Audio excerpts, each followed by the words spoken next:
Salam sejahtera, terima kasih karena bersama dengan saya di Nazilin Unity Channel. Kita sebenarnya sudah lama mencari apa komen daripada pemimpin-pemimpin Perikatan Nasional selepas mereka kalah teruk dalam pilihan raya KKB sebentar semalam. Akhirnya orang pertama yang muncul ialah siapa lagi kalau bukan Peja. Peja merupakan timbalan Presiden Parti Bersatu yang kalah itu. Peja mempersalahkan pengundi luar yang tidak pulang. Itu yang menjadi puncak kononnya PN kalah. Tapi sebenarnya beramai netizen kata, kalau dah kalah jangan salahkan orang. Kata mereka, kenapa pula pengundi luar yang tidak pulang menjadi punca masalah kekalahan PN? Bukankah kerana PN kalah kerana tidak lagi disukai oleh pengundi di PRK ataupun di KKB Kuala Kubu Bahru, kata mereka.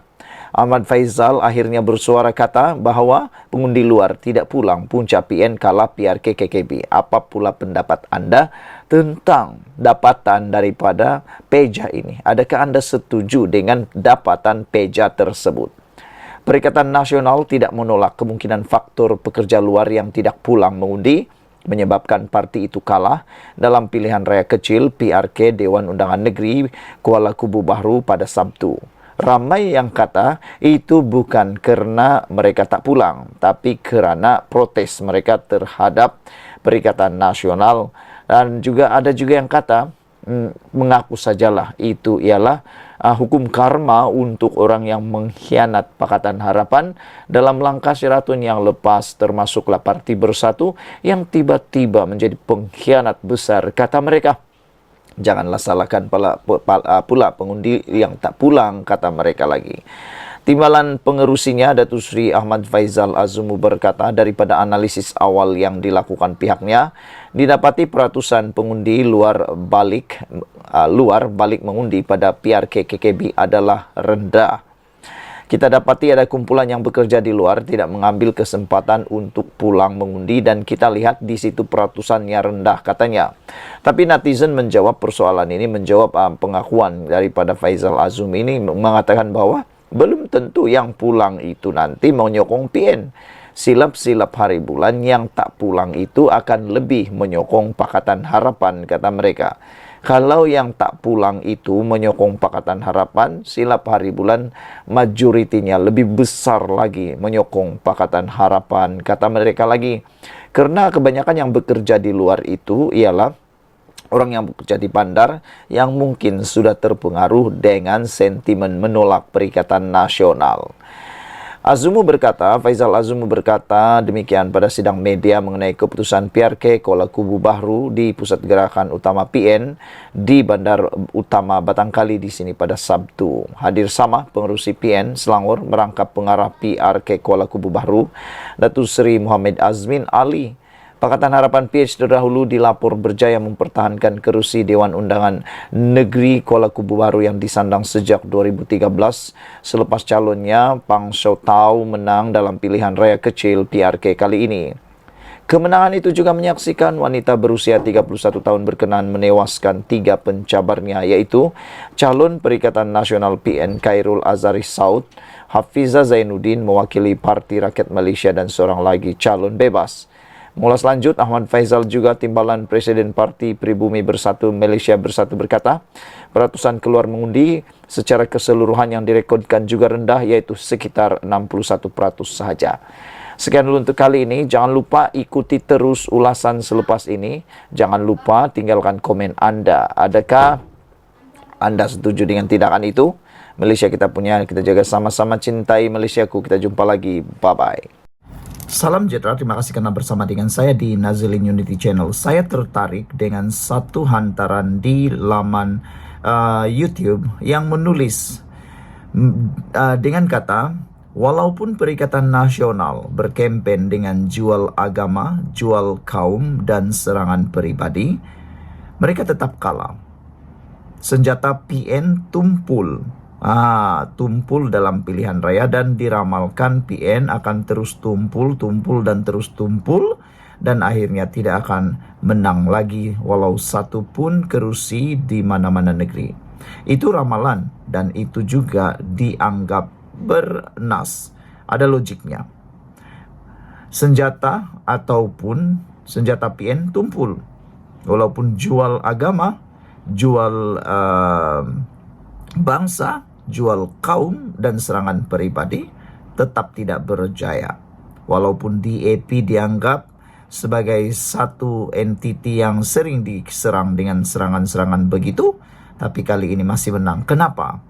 Saya tertarik juga dengan satu hantaran di Harapan Daily. 3 faktor kemenangan kerajaan. Nomor 3 itu ada kaitan dengan Perikatan Nasional.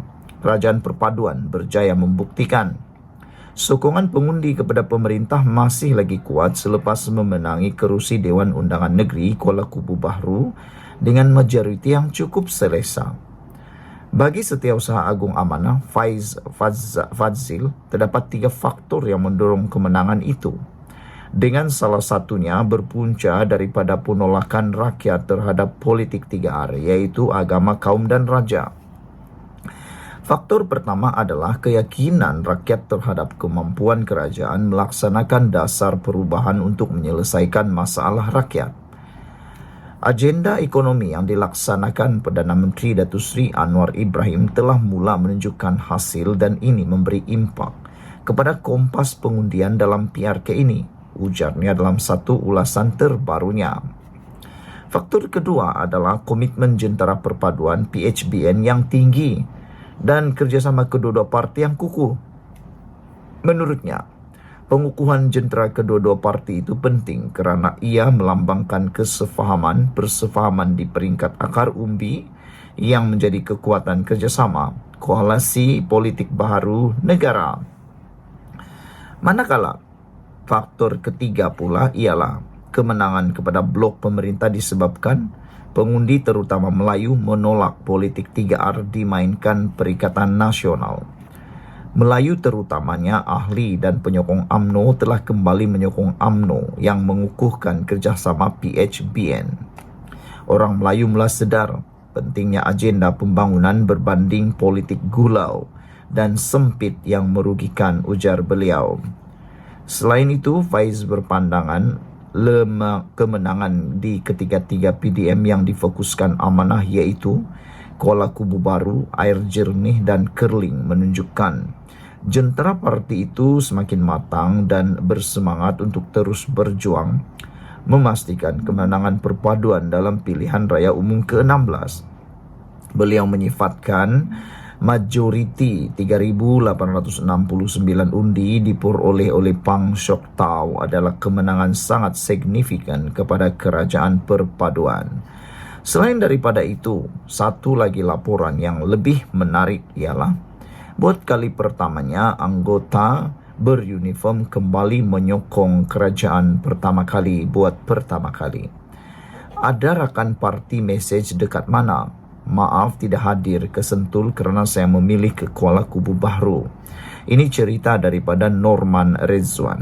Saya tahu ramai rakan-rakan di Sentul untuk meraihkan ulang tahun parti ke-25. Jadi saya rasa tidak adil tinggalkan rakan-rakan kita yang terus berjuang di KKB, katanya. Selain Menteri Besar Selangor Datuk Seri Amiruddin Syari, kelihatan Bro Hanafi Sagenta Kumar juga turut ke sini dan Kamurul Bahrin Zahid. Kami berkumpul di pejabat UMNO bahagian Hulu Selangor. Saya kagum dengan sokongan UMNO untuk pilihan raya kali ini, katanya. Mereka begitu bersungguh-sungguh seolah mereka yang bertanding. Bagi saya selain PH, keperluan UMNO untuk bersama-sama bekerja keras bukan sekadar untuk kemenangan Pang Sok Tau, tetapi demi mengembalikan keyakinan ahli UMNO dan orang Melayu bahawa parti itu masih relevan. Hujan lebat sepanjang perjalanan membuatkan jarak yang hanya 80 km memakan masa 2 jam lamanya. Setiba di sana saya disapa TikTokers terkenal Wan Mat Hussein, seorang anak muda yang berani dan sangat berbakat dalam ceramah-ceramah politiknya. Tak balik lagi spontan dari saya.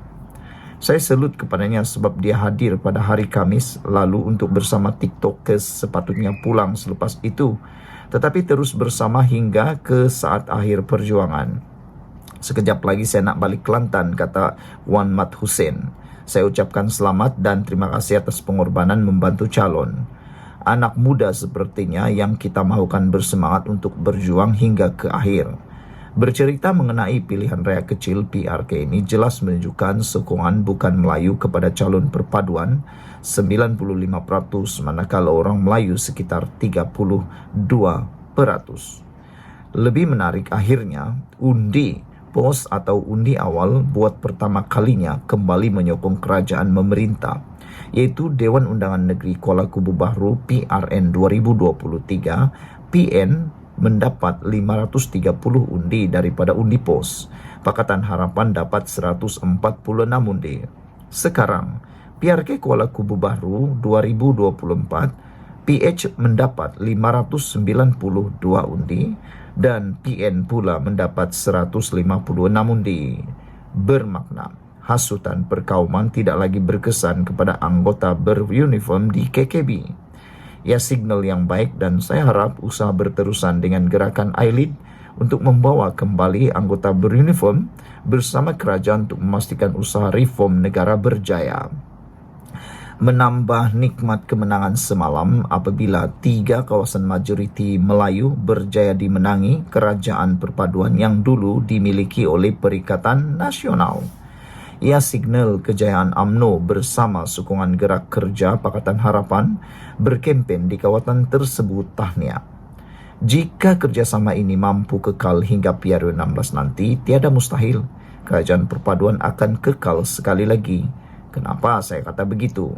Bertanya kepada saya, antara faktor kemenangan ini berpunca dari kesilapan PN berkempen. PN berkempen seolah-olah mereka bertanding di Terengganu. Masyarakat di KKB pertamanya 48% bukan Melayu. Kedua, masyarakat Melayu KKB walaupun dianggap luar bandar, tetapi mereka adalah masyarakat Melayu semi-urban.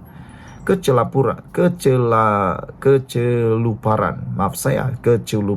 Taqiyuddin Hasan mencerca Perdana Menteri ke-10 sebenarnya memakan diri sendiri. Pas dilihat membawa politik fitnah, mengaibkan dan pasti lari daripada ajaran Islam. Begitu juga serangan pemimpin-pemimpin pembangkang terhadap PMX, sedangkan ia bukan PRU. Ini adalah PRK yang bercerita tentang masyarakat setempat.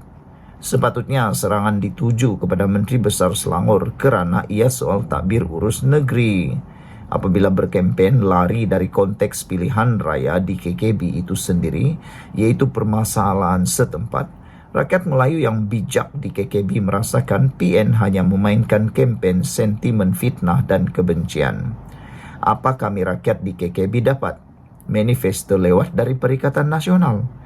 Sedangkan calon kerajaan perpaduan Pang Sok Tau di setiap ceramahnya tanpa menghina lawan hanya perlu memberitahu manifesto atau agenda yang ingin dibawa olehnya jika menang di KKB. Itu bezanya pemimpin bijak dengan pemimpin yang bankrupt idea, hanya tahu mencerca lawan tanpa agenda pembangunan ekonomi. Mereka bukan bawa politik nilai tetapi hanya politik kebencian antara kaum. Saya yakin PN panik. Ini kerana mereka sekarang faham kempen perkauman hanya laku di kawasan Melayu, itu pun Melayu luar bandar atau desa. PN gagal menghasut Melayu bandar atas faktor akademik. PN tahu jika mereka berterusan membawa agenda Melayu, mereka hanya mampu paling kuat menguasai 73 kerusi parlimen. Jika selebihnya solid kepada kerajaan perpaduan, bermakna impian mereka untuk menjadi kerajaan musnah. Melihat politik Sabah dan Sarawak yang benci dengan perkauman, PN sebenarnya terjerat dengan mainan politik mereka sendiri. Agenda perkauman dan agama tidak akan membawa PN untuk pergi lebih jauh kerana rakyat Sabah dan Sarawak 100% menolak ekstremis perkauman. Pastinya pemimpin atau kerajaan negeri lebih selesa bersama PHBN yang dilihat sangat toleransi antara kaum. Buat kerajaan perpaduan jangan terlena. Perkuatkan media-media untuk rakyat tidak tertipu dengan fitnah saban hari dari PN. Fokus kepada anak-anak muda yang dianggap pengundi putih. Saya akan menganalisis lebih terperinci jika mendapat perincian jumlah pengundian di PDM berdasarkan pecahan kaum dan saluran undi atau umur.